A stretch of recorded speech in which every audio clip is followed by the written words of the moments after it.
Hello, I'm Tony Marturano, and this is the Making of Psychosis.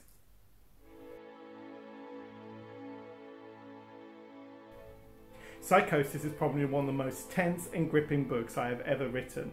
I say that because my books normally have a genre, which is action, horror, thriller. But Psychosis manages to take all of these elements and blend them into one suspenseful, gripping thriller with jaw-dropping twists. If I'm to be perfectly honest, I don't think I truly appreciated just how absorbing Psychosis was until I received the first feedback from the readers group. And of course, heard those first few excerpts from the audiobook. Well, Psychosis is written in the first person, which is a bit of a departure for me, with the exception of Coming Up for Air, which is autobiographical. But when you're writing fiction, it's a completely different story. In fact, I remember feeling very nervous when I first started writing, for fear that my personality may well come through in the story. But obviously that was somewhat naive of me, because the characters, as always, they just take over. In this case, Marco took over. In fact, I wasn't even there. It was him. He wrote the book. So, voyeuristic, which, by the way, is a term first coined by the focus group when they read the first draft of Psychosis, is due to the fact that Marco, at the beginning of the book, invites you, or more specifically tells you, to take the journey with him. So everything he experiences, you experience, or the reader experiences, and everything he discovers, you discover. And that is what makes the book even more compelling. Well, I've always been obsessed with the psychology of us, even as a teenager.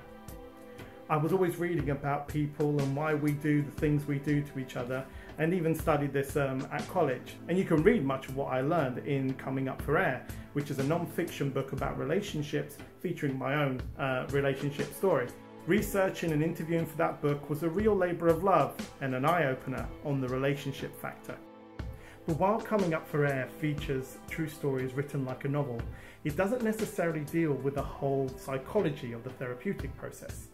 So I thought about Marco, who, like all of us, has his own issues to contend with. But what if this person was being entrusted to help others with theirs? And what if we were able to witness what he's really thinking when he's in session with his patients? And then, what if we turn his world upside down? So I drafted a few pages and gave them to my sister, and she was like, "Tony, you have got to write this book." And of course, I liked the sound of that, but I was busy writing the supernatural thriller Unspeakable at the time. So she pretty much had to wait something like 2 years before she clapped eyes on that first draft.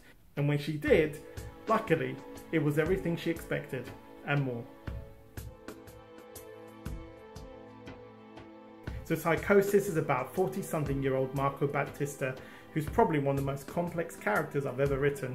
And like most of us, Marco is flawed. Okay, he has some serious issues, and one day they get out of hand in a spectacularly disastrous way, causing him to lose his job and receive an ultimatum from his wife. Now, part of that ultimatum is to go into therapy, which is the interesting part, because Marco is a therapist. And that is when things get particularly interesting.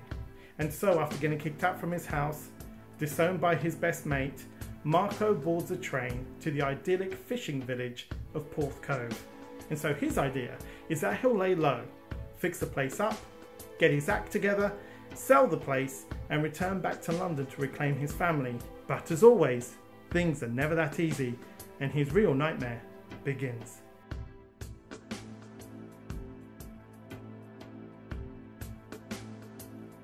Well, Porth Cove is a fictitious fishing village. It's based on one of the many beautiful fishing villages in Cornwall, which just so happens to be one of my favourite places to be in the world. In fact, Cornwall is where the first draft of Psychosis was written last November. For Marco, however, Porth Cove is like the land that time forgot. Marco describes it as like being trapped in an episode of Mad Men and Stepford Wives. He would rather be back in the city, but he knows he has some serious atoning to do first, and he also needs money. And that is why he decides to see some of the locals as patients, and that is when his world truly starts to fall apart. In Marco's words, there's something really disturbing about charming people telling chilling secrets. Each and every one of these clients has a very scary story to tell, and each and every one affects Marco in some way. Before long, he learns that Porth Cove isn't the idyllic place he first thought, and that the people aren't as nice as they first appeared. And this is brought into sharp focus when a little boy goes missing, and Marco becomes the #1 suspect.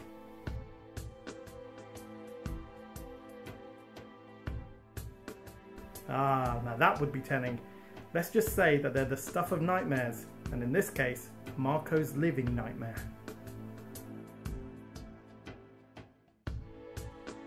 Ha! You're just gonna have to read the book to find out.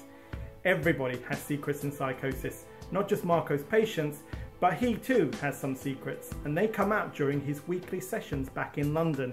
Marco learns some really disturbing things about himself, with terrifying consequences.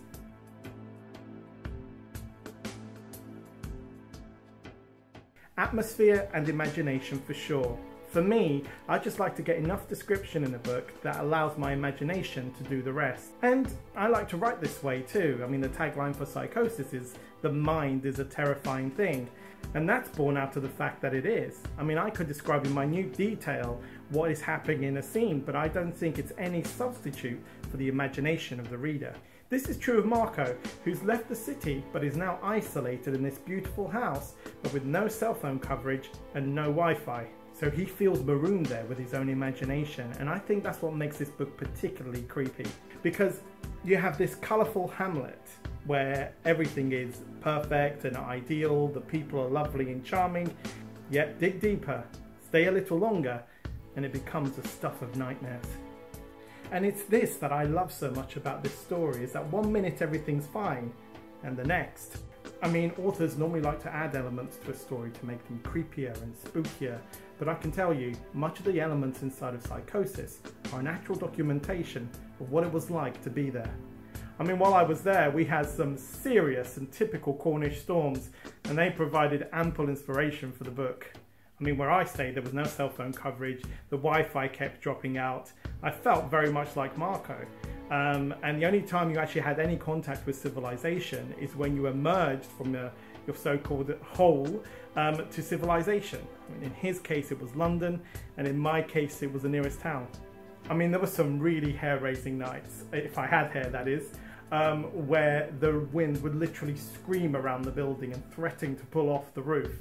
I mean, I've lost count in the amount of times Tommy and I would meet in the dead of night, that's my cat, to comfort each other. I have to say, I think he probably comforted me more than I comforted him. But then that's what I love about Cornwall. The weather is so temperamental, the scenery is transitional. So yes, it's safe to say that much of the meteorological conditions described in the book are an actual description of what it's like to live in that fantastically rugged and beautiful place.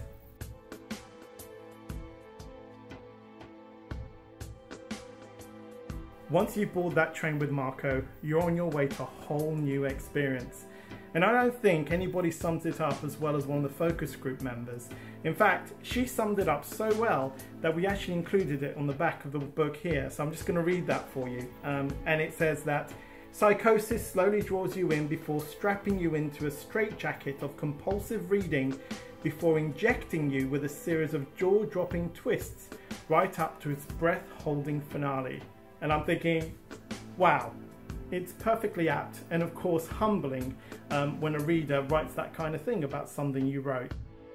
So buckle up, as they say. It's going to be a seriously bumpy, creepy, scary, horrifying, heart-wrenching ride.